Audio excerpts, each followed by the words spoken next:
오늘 내용은 좀 관심 있는 분들이 많을 거예요. 왜냐면은 주변에 꽤 많거든요. 알코올 중독에 대한 얘기를 해드릴 거예요. 그래서 평상시에 내가 좀 간이 안 좋다 싶은 분들은 간을 보호하는 음식들 평상시에 좀 잘 드실 필요가 있어요. 대표적인 게 이제 콩나물, 배, 오이 같은 경우가 상당히 좀 도움이 되고요. 한약재 중에서는 구기자나 칡 같은 게 많이 도움이 됩니다.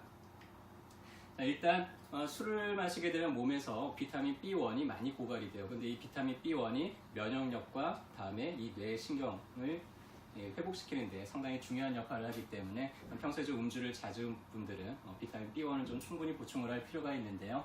가장 많이 들어가는 게 피스타치오 같은 견과류예요. 그 다음 두 번째로 많이 들어가 있는 게 완두콩이나 검정콩, 메주콩 같은 그런 콩 종류고요. 그 다음에 이제 돼지고기나 아니면 오트밀, 아니면 현미 같은 그런 경우에 이제 많이 들어있다고 합니다. 그 외에도 치즈나 호두나 미역이나 김 같은 경우에 이제 비타민 B1이 많으니까 평소에 좀 음주가 잦은 분들은 이런 것들을 좀 충분히 섭취를 할 필요가 있겠죠. 자, 일단은 내가 알코올 중독일까 아닐까 좀 검사를 한번 해볼까? 아마 그런 분들도 있을 텐데, 자, 크게 이제 4가지 질문이 있어 선별 검사예요. 일단 여기에서 혹시 의심이 된다 그러면 이제 전문적으로 검사를 하게 되는데, 일단은 케이지 검사라고 합니다. C라는 건 컷다운이에요. 스스로 내가 술을 끊어야 되겠다라고 생각을 하거나 시도를 한 적이 있다는 거고요. A는 어너이디드예요. 내가 술을 마시는 걸로 인해서 누군가한테 비난을 받거나 내가 내 스스로를 비난을 한 적이 있다는 거고요. G라는 거는 guilty예요. 내가 술 마시는 거에 대해서 약간 죄의식을 느껴본 적이 있다라는 거고요. E는 아이 오픈이에요. 눈 뜨자마자 숙취 때문에 해장술을 마시거나 아침에 눈 뜨자마자 술을 마신 경우가 있다. 그래서 만약에 이 4가지 경우 중에서 내가 1가지 이상이 해당이 되면 이제 주의를 해야 된다고 그러고요. 2가지 이상이면 중독 가능성이 있다고 그러고요. 3가지 이상이면은 이미 중독 상태일지도 모릅니다. 그래서 이런 분들은 좀 자세하게 이제 검사를 받아볼 필요가 있죠. 그래서 이런 분들이 이제 병원에 오시게 되면은 치료를 하게 되는데, 크게는 약물 치료하고 상담 치료가 있어요. 정신과에서는 날트렉손이라고 하는 항갈망제라고 부릅니다. 일단 뭔가 몸에서 무언가를 바라는 이런 욕구, 갈망 같은 걸 많이 이제 줄여줘요. 근데 간이 좀 좋지 않은 분들은 먹을 수가 없는 약입니다. 좀 간독성이 심하기 때문에. 그 다음에는 디설피람이라고 하는 약이 있는데요. 이 약은 아까 이제 알코올이 분해가 될 때 아세트알데하이드로 바뀐다 그랬잖아요. 근데 이것 때문에 자꾸 머리 아프고 울렁거리고 구토하고 몸이 괴롭다 그랬는데, 그 아세트알데하이드가 분해되는 것 자체를 막아버리는 약이에요. 그러니까 술을 마시면 더 괴로워요, 몸이. 근데 이 약, 그래서 이제 술을 마시면 괴로우니까 술을 자연스럽게 좀 멀리하도록 유도를 하는데, 근데 이 약을 먹으면서 술을 마시게 되면은 몸이 좀 많이 망가지게 되니까 좀 위험하죠. 한의원에 이제 고린환이라고 하는 처방이 있어요. 예전부터 상당히 좀 어떤 중독을 치료하는 데 있어서 많이 사용하는 처방인데요. 식이유황이 가장 주된 성분입니다. 한 달 정도 꾸준하게 섭취를 하면 자연스럽게 이런 중독 증상들이 많이 완화가 되고 체내에 쌓여있는 그런 독소들이 좀 배출이 되도록 하는 약인데요. 어깨동무에 있을까요? 없을까요? 있어요. 네, 있습니다. 어깨동무에는 치료에 도움이 되는 거라면 뭐든지 다 있다 그랬죠. 그래서 혹시라도 이런 게 필요하신 분들은 이야기하시면 되고요.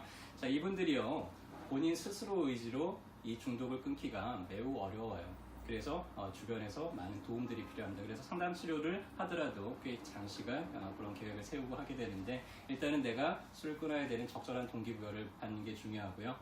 그리고 그것들을 이제 충분히 지지하면서 다른 대체 수단으로, 술을 통해서 얻었던 수많은 욕구들을 다른 대체 수단으로 이제 대체를 하게 되고요. 가족들의 적극적인 도움과 지지와 협력이 상당히 필요한 그런 질환입니다.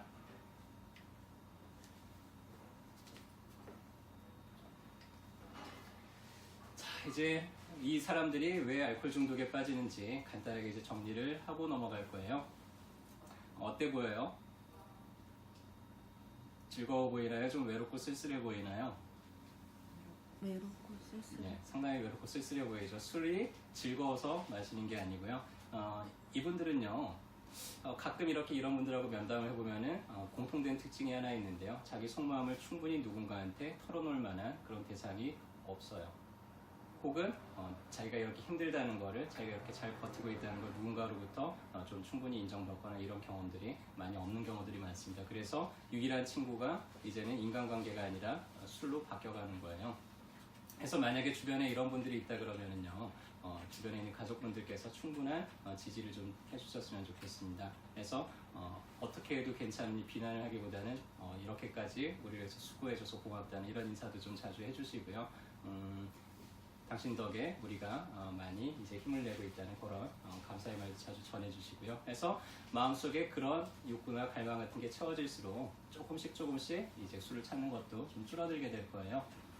자, 그리고 길이 나 있어요. 이미 중독이라는 건 내 몸에 어떤 습관 하나가 강하게 자리가 잡혔다는 얘기예요. 산을 다니다 보면 산에 길이 나 있잖아요. 이 길을 없애는 가장 쉬운 방법, 가장 확실하고 효과가 있는 방법은 어떤 걸까요? 길을 안 다니면 되나? 그러면 이제 못 가잖아요. 아무것도 못 해요. 그래서 이 길이 사라지게 하는 가장 효과적이면서 쉬운 방법은요, 새로운 길을 내는 거예요. 그래서 새로운 길로만 다니는 겁니다. 그러다 보면 시간이 지나면 지날수록 점점 그 길은 사라지겠죠. 해서 술을 마신다고 해서 술을 못 마시게 하는 거는 효과가 별로 없어요. 내가 술을 안 마셔야지라고 결심할 때마다 내 머릿속에는 뭐가 한 번씩 떠오를까요? 술이 한 번씩 더 떠오르겠죠. 주변에서 여보 오늘은 술 마시지 마. 또 술 마셨어? 그만 좀 마셔. 라고 할 때마다 내 남편의 머릿속에는 뭐가 떠오를까요? 술이 떠오르겠죠. 뭘 하지 마라는 건 그래서 별로 효과가 없어요. 유일하게 효과가 있는 거는요, 뭘 못하게 하기보다는 그거를 대체할 만한 다른 거를 할 수 있게 도와주는 거예요. 그래서 술이라는 게 사람들마다 상당히 큰 다른 의미가 있습니다. 어떤 사람들한테는 마음의 안정이기도 하고요. 어떤 사람들한테는 이게 즐거움이기도 해요. 어떤 사람들한테는 스트레스를 해소하고 심적인 안정을 얻는 하나의 도구이기도 하고요. 어떤 사람들한테는 이게 수면제이기도 해요. 근데 꼭 그게 술로만 해결이 되는 건 아니죠. 그래서 그 사람이 필요한 그런 다양한 욕구들을 해소할 수 있는 다른 활동들을 좀 더 늘려갈 수 있도록 옆에서 도와주세요. 그래서 여보 술 마시지 마 라는 단어보다 여보 일찍 들어와서 나랑 오늘 운동하러 가자 라고 한다든지 여보 내일은 좀 우리 일찍 일어나서 어디 좀 같이 함께 산책이나 좀 가자 라고 한다든지 그런 이야기를 자주 들려줄수록 그 사람 머릿속에는 운동하는 장면이나 산책 가는 장면들이 점점 더 많이 떠오를 거예요. 그러면은 점점 이제 다른 길을 한 번씩 거닐면서 그런 문제들이 개선이 될 수가 있겠죠. 그래서 혼자서는 많이 어렵습니다. 주변에서 많이 도와드려야 되고요. 만약에 가족분들의 도움만으로도 어렵다 그러면은 어디에서 도움을 한번 받아볼 수 있을까요?